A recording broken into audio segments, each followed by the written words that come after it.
Hello students, welcome to Vidya Vedike YouTube channel and welcome to Daily Current Affairs class. In this class, we are going to discuss a very important topic called makhana or fox nuts ಅಥವಾ ಇದಕ್ಕೆ lotus seeds ಅಂತಾನೂ ಕೂಡ ಕರೆಯಲಾಗುತ್ತೆ.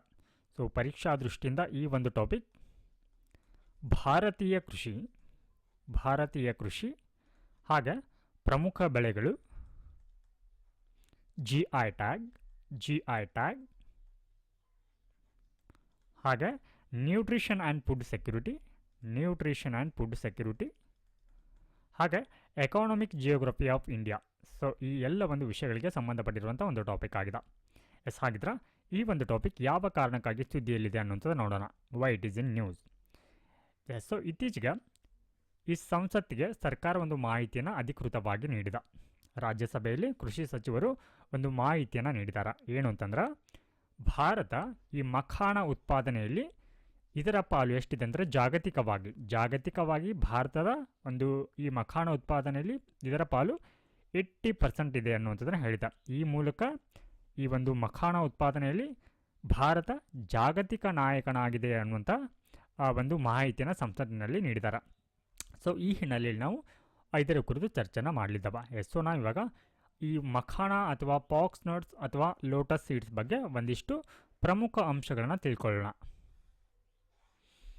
So ಇದರ background ಅಥವಾ ಹಿನ್ನೆಲೆಯನ್ನು ನೋಡೋಣ. So ಈ ಮಖಾನ ಬೀಜಕ್ಕೆ ಕಮಲದ ಬೀಜಗಳಂತ ಕೂಡ ಕರೆಯಲಾಗುತ್ತೆ. ಮಖಾನಗೆ ಕಮಲದ ಬೀಜಗಳಂತ ಕೂಡ ಕರೆಯಲಾಗುತ್ತೆ. ಸೊ ಇದಕ್ಕೆ ಇನ್ನೊಂದು ಹೆಸರು ಕೂಡ ಇದೆ, ಫಾಕ್ಸ್ ನಟ್ಸ್ ಅಂತಲೂ ಕೂಡ ಕರೆಯಲಾಗುತ್ತೆ. ಸೊ ಈ ಒಂದು ಬೆಳೆ ನೀರಿನ ಪ್ರದೇಶಗಳಲ್ಲಿ ಬೆಳೆಯುವಂಥ ಒಂದು ಬೆಳೆ ಆಗಿದೆ. ಅಂದರೆ ಇದು ಒಂದು ಅಕ್ವಾಟಿಕ್ ಕ್ರಾಪ್ ಆಗಿದೆ. ಅಕ್ವಾಟಿಕ್ ಅಂದರೆ ಜಲವಾಸಿ ಒಂದು ಬೆಳೆ ಅಂತ ಹೇಳ್ಬೋದು. ಇದರೊಟ್ಟಿಗೆ ಇದು ಭಾರತೀಯ ಸಾಂಪ್ರದಾಯಿಕ ಆಹಾರ ಪದ್ಧತಿಯ ಭಾಗ ಆಗಿದೆ. ಅಂದರೆ ಇದನ್ನು ನಾವು ಆಹಾರವಾಗಿ ಸೇವನೆಯನ್ನು ಮಾಡ್ತೀವಿ ಅಂತ. ಸೊ ಇದಕ್ಕೆ ಸೂಪರ್ ಫುಡ್ ಅಂತಲೂ ಕೂಡ ಕರೆಯಲಾಗುತ್ತೆ.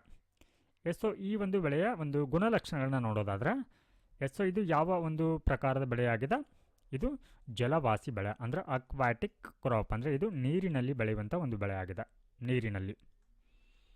ಹಾಗಿದ್ರೆ ಇದು ಸಾಮಾನ್ಯವಾಗಿ ಎಲ್ಲಿ ಬೆಳೆಯುತ್ತೆ ಅಂತಂದರೆ, ಇದು ಕೆರೆ, ಹೊಂಡ, ಜಲಾಶಯ. ಯಾಕಂತಂದರೆ ಇದು ನೀರಿನ ಒಂದು ಬೆಳೆ ಆಗಿರುವಂಥದ್ರಿಂದ ಸೊ ಇದು ಎಲ್ಲಿ ನೀರು ಕಂಡು ಬರುತ್ತೆ ಅಲ್ಲಿ ಬೆಳೆಯುತ್ತೆ. ಸೊ ಇದು ಯಾವಾಗ ಬೀಜವನ್ನು ಬಿಡುತ್ತಾ, ಯಾವ ಒಂದು ಸಮಯದಲ್ಲಿ ಅಂತಂದರೆ ಡಿಸೆಂಬರ್ನಲ್ಲಿ.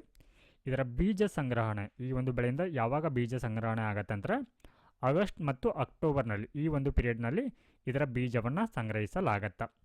ಸೊ ಇಲ್ಲಿ ಸಾಮಾನ್ಯವಾಗಿ ಪ್ರತಿ ಗಿಡದಿಂದ ಏನಾಗುತ್ತೆ, 75ರಿಂದ 125 ಬೀಜಗಳು ಇಲ್ಲಿ ಸಂಗ್ರಹವನ್ನು ಅಂದರೆ ಅವುಗಳು ಉತ್ಪಾದನೆಯನ್ನು ಮಾಡುತ್ತೆ. ಹಾಗಿದ್ರೆ ಈ ಬೀಜಗಳನ್ನ ಯಾವ ರೀತಿ ಸಂಗ್ರಹ ಮಾಡಲಾಗತ್ತೆ ಅಂತಂದರೆ, ನೀರಿನ ಆಳದಿಂದ ಕೈಯಾರೆ, ಅಂದರೆ ಅವುಗಳನ್ನ ಕೈಗಳಿಂದ ಬಿಡಿಸಲಾಗತ್ತೆ. ಇವುಗಳ ಸಂಗ್ರಹಣೆಗೆ ಸಂಬಂಧಪಟ್ಟಂತೆ ಯಾವುದೇ ರೀತಿಯ ಯಂತ್ರಗಳನ್ನ ಬಳಸೋದಿಲ್ಲ. ಅಂದರೆ ಇದು ಯಾಂತ್ರೀಕೃತ ಅಲ್ಲ, ಇದು ಶ್ರಮಾಧಾರಿತ ಆಗಿದೆ. ಸೊ ನೆಕ್ಸ್ಟ್ ಇವಾಗ ಈ ಒಂದು ಬೆಳೆಯ ಪೌಷ್ಟಿಕ ಮೌಲ್ಯ ಏನು ಅನ್ನುವಂಥದ್ದು ನೋಡೋಣ. ಸೊ ಇಲ್ಲಿ ಪೌಷ್ಟಿಕ ಮೌಲ್ಯ ಅಂತಂದರೆ ಇದು ಯಾವೆಲ್ಲ ಖನಿಜಗಳನ್ನ ಹೊಂದಿದೆ, ಹಾಗೆ ಇದು ಯಾವೆಲ್ಲ ಒಂದು ಪೋಷಕಾಂಶಗಳನ್ನ ಹೊಂದಿದೆ ಅನ್ನುವಂಥದ್ದು ನೋಡೋಣ. ಸೊ ಮೊದಲನೇದಾಗಿ ಇದು ಯಾವೆಲ್ಲ ಖನಿಜಗಳನ್ನ ಹೊಂದಿದೆ ಅಂತಂದ್ರೆ, ಮ್ಯಾಗ್ನೀಷಿಯಂ Mg, ಹಾಗೆ potassium K, calcium Ca, phosphorus P, ಕಬ್ಬಿಣ or iron Fe, zinc Zn. So ಈ ಎಲ್ಲ ಒಂದು ಈ ಖನಿಜಾಂಶಗಳನ್ನ ಇದು ಹೊಂದಿದೆ. ಹಾಗಿದ್ರೆ ಯಾವೆಲ್ಲ ಪೋಷಕಾಂಶಗಳನ್ನ ಇದು ಹೊಂದಿದೆ ಅನ್ನುವಂಥದ್ದು ನೋಡೋಣ. ಸೊ ಇದರಲ್ಲಿ ಪ್ರೋಟೀನ್ ಅಂಶ ಇದೆ, ಕಾರ್ಬೋಹೈಡ್ರೇಟ್ಸ್ ಇದೆ, ಫೈಬರ್ ಇದೆ, ಹಾಗೆ ಇದರಲ್ಲಿ ಕಡಿಮೆ ಕೊಬ್ಬಿನಾಂಶ ಇದೆ ಮತ್ತು ಕಡಿಮೆ ಕ್ಯಾಲರಿ ಅಂಶ ಇರುತ್ತೆ. ಸೊ ಇದರೊಟ್ಟಿಗೆ ಇದು ಉತ್ಕರ್ಷಣ ನಿರೋಧಕಗಳು, ಅಂದರೆ ಇದರಲ್ಲಿ ಸಮೃದ್ಧವಾಗಿರುತ್ತೆ, ಆ್ಯಂಟಿ ಆಕ್ಸಿಡೆಂಟ್ಸ್. ಸೊ ಇದರ ಸೇವನೆಯಿಂದ ಯಾವೆಲ್ಲ ರೀತಿಯ ಒಂದು ಆರೋಗ್ಯ ಪ್ರಯೋಜನಗಳಾಗತ್ತೆ ಅನ್ನುವಂಥದ್ದು ನೋಡೋಣ. ಸೊ ಇದರ ಸೇವನೆಯಿಂದ ರಕ್ತ ಸಂಚಾರ ಹಾಗೆ ಆಮ್ಲಜನಕ ಸರಾಗವಾಗಿ ಸಾಗಣೆ ಆಗುತ್ತೆ. ನೀರಿನಲ್ಲಿ ಏನಾಗುತ್ತೆ, ದೇಹದ ನೀರಿನ ಬ್ಯಾಲೆನ್ಸ್ ಇರುತ್ತೆ, ನೀರಿನ ಸಮತೋಲನ ಅನ್ನುವಂಥದ್ದು ಇರುತ್ತೆ. ತೂಕ ನಿಯಂತ್ರಣಕ್ಕೂ ಕೂಡ ಇದನ್ನು ಬಳಸಲಾಗುತ್ತೆ. ಹೃದಯ ರೋಗಗಳ ಅಪಾಯ ಇದರಿಂದ ಏನಾಗುತ್ತೆ, ಕಡಿಮೆ ಆಗುವಂಥ ಸಾಧ್ಯತೆ ಇರುತ್ತೆ. ಹಾಗೆ ರೋಗ ನಿರೋಧಕ ಶಕ್ತಿ ಇದರಲ್ಲಿ ಏನಿರುತ್ತೆ, ಹೆಚ್ಚಾಗಿ ಇರುತ್ತೆ. ಈ ಒಂದು ಆಹಾರದ ಮೂಲಕ ಹೆಚ್ಚಾಗತ್ತೆ. ಹಾಗೆ ಪಚನ ಕ್ರಿಯೆ ಸುಧಾರಣೆ ಆಗುತ್ತೆ. ಸೊ ಇಲ್ಲಿ ಡೈಜೆಷನ್ ಕ್ರಿಯೆ ಕೂಡ ಇಲ್ಲಿ ಸರಳವಾಗಿ ಆಗತ್ತೆ. ಹಾಗೆ ನಿದ್ರಾಹೀನತೆ ನಿವಾರಣೆ ಆಗುತ್ತೆ. ಸಂತಾನೋತ್ಪತ್ತಿ ಸಾಮರ್ಥ್ಯವನ್ನು ಕೂಡ ಇದು ಹೆಚ್ಚಳ ಮಾಡುತ್ತೆ. ಹಾಗೆ ಗರ್ಭಿಣಿಯರಿಗೂ ಕೂಡ ಇದು ಉತ್ತಮ ಒಂದು ಪೌಷ್ಟಿಕ ಆಹಾರವಾಗಿ ಕಂಡುಬರುತ್ತೆ. ಹಾಗೆ ಇದರೊಟ್ಟಿಗೆ ಈ ರಕ್ತದೊತ್ತಡ, ಬ್ಲಡ್ ಪ್ರೆಷರ್ ಏನಿರುತ್ತೆ ಅಥವಾ ಈ ಒಂದು ಮಧುಮೇಹದ ನಿಯಂತ್ರಣವನ್ನು ಕೂಡ ಇದರಿಂದ ಮಾಡಲಾಗತ್ತೆ. ಹಾಗೆ ಕಿಡ್ನಿ ಆರೋಗ್ಯಕ್ಕೂ ಕೂಡ ಏನಾಗುತ್ತೆ ಅಂದರೆ ಇದು ಸಹಕಾರಿಯಾಗಿರುವಂಥ ಒಂದು ಆಹಾರ ಆಗಿದೆ. ಸೊ ಇದನ್ನು ಆಹಾರವಾಗಿ ಯಾವೆಲ್ಲ ರೀತಿಯಲ್ಲಿ ಇದನ್ನು ಬಳಸಲಾಗುತ್ತೆ ಅನ್ನೋಂಥದ್ದು ನೋಡೋಣ. ಸೊ ಇಲ್ಲಿ ಪಾಪ್ಕಾರ್ನ್ ರೀತಿಯಲ್ಲಿ ಇದನ್ನು ಏನು ಮಾಡಲಾಗುತ್ತೆ, ಹುರಿದು ಸೇವನೆಯನ್ನು ಮಾಡಲಾಗತ್ತೆ. ಸೊ ಇದನ್ನು ಹಾಲಿನೊಂದಿಗೂ ಕೂಡ ಸೇವನೆಯನ್ನು ಮಾಡಲಾಗತ್ತೆ. ಹಾಗೆ ತರಕಾರಿ ಅಥವಾ ಸೊಪ್ಪಿನಲ್ಲಿ ಪಲ್ಯಗಳಲ್ಲಿ ಇವುಗಳನ್ನು ಬಳಕೆಯನ್ನು ಮಾಡಲಾಗತ್ತೆ. ಸೊ ಇದರ ಪಾಯಸವನ್ನು ಕೂಡ ಮಾಡ್ತಾರೆ ನೋಡಿ, ಮಖಾನ ಪಾಯಸವನ್ನು ಕೂಡ ಮಾಡಲಾಗತ್ತೆ. ಹಾಗೆ ಸಾಂಪ್ರದಾಯಿಕ ಹಾಗೂ ಆಧುನಿಕ ಖಾದ್ಯಗಳಲ್ಲಿ ಕೂಡ ಇದನ್ನು ಬಳಕೆಯನ್ನು ಮಾಡಲಾಗ್ತಾ ಇದೆ. ಹಾಗಿದ್ರೆ ಇದರ ಉತ್ಪಾದನೆ ಭಾರತದಲ್ಲಿ ಎಲ್ಲಿ ಕಂಡುಬರುತ್ತೆ? ಸೊ ಇಲ್ಲಿ ಭಾರತ ಜಾಗತಿಕವಾಗಿ ಏನು ಮಾಡ್ತಾ ಇದೆ, ಜಾಗತಿಕವಾಗಿ 80% ಮಖಾನವನ್ನು ಉತ್ಪಾದನೆ ಮಾಡ್ತಾ ಇದೆ. ಆದರೆ ಭಾರತದಲ್ಲಿ ಯಾವ ರಾಜ್ಯ ಮುಂಚೂಣಿಯಲ್ಲಿದೆ ಈ ಒಂದು ಮಖಾನ ಉತ್ಪಾದನೆಯಲ್ಲಿ ಅಂತಂದರೆ Bihar. Very important. So Bihar ರಾಜ್ಯವೊಂದರಲ್ಲೇ ಸುಮಾರು 90% ಏನಾಗುತ್ತೆ, ಈ ಮಖಾನ ಅನ್ನುವಂಥದ್ದು ಉತ್ಪಾದನೆ ಆಗುತ್ತೆ. ಸೊ ಈ ಒಂದು ರಾಜ್ಯದಲ್ಲಿ ಯಾವ ಒಂದು ಪ್ರದೇಶದಲ್ಲಿ ಬೆಳೆಯಲಾಗುತ್ತೆ ಅಂದರೆ ಈ ಉತ್ತರ ಬಿಹಾರದ ಮಿಥಿಲಾಂಚಲದಲ್ಲಿ ಇದರ ಉತ್ಪಾದನೆ ಅನ್ನುವಂಥದ್ದು ಕಂಡುಬರುತ್ತೆ. ಹಾಗೆ ಇದಕ್ಕೆ GI ಟ್ಯಾಗ್ ಅಂದರೆ ಜಿಯೋಗ್ರಾಫಿಕಲ್ ಇಂಡಿಕೇಶನ್ ಅಥವಾ ಭೌಗೋಳಿಕ ಸೂಚ್ಯಂಕವನ್ನು ಕೂಡ ಇದಕ್ಕೆ ನೀಡಲಾಗಿದೆ. ಭೌಗೋಳಿಕ ಸೂಚ್ಯಂಕ. ನೋಡಿ, ಯಾವುದೇ ಒಂದು ಬೆಳೆಗೆ ಭೌಗೋಳಿಕ ಸೂಚ್ಯಂಕವನ್ನು ನೀಡಿದ್ದಾರೆ ಅಂತಂದರೆ ಅದಕ್ಕೆ ತನ್ನದೇ ಆದಂಥ ವಿಶಿಷ್ಟ ಮೌಲ್ಯಗಳಿರುತ್ತೆ. ಹಾಗೆ ಆ ಒಂದು ಸೂಚ್ಯಂಕದ ಮೂಲಕ ಏನಾಗುತ್ತೆ, ಅದು ಜಾಗತಿಕವಾಗಿ ಒಂದು ಬ್ರ್ಯಾಂಡ್ ಆಗಿ ಪರಿವರ್ತನೆ ಆಗುತ್ತೆ. ಬ್ರ್ಯಾಂಡ್.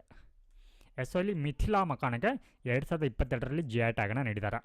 ಸೊ ಹೀಗಾಗಿ ಇದು ಸ್ಥಳೀಯ ಸಾಂಪ್ರದಾಯಿಕ ಕೃಷಿಗೆ ಮಾನ್ಯತೆಯನ್ನು ನೀಡಲಾಗಿದೆ. ಹಾಗೆ ಇದರ ಮೂಲಕ ಏನಾಗುತ್ತೆ, ಇಲ್ಲಿ ರೈತರ ಆದಾಯದ ಒಂದು ವೃದ್ಧಿಗೆ ಹೆಚ್ಚಳಕ್ಕೆ ಕೂಡ ಏನಾಗುತ್ತೆ, ಸಹಕಾರಿಯಾಗುತ್ತೆ ಈ ಒಂದು GI ಟ್ಯಾಗ್ ನೀಡುವ ಮೂಲಕ.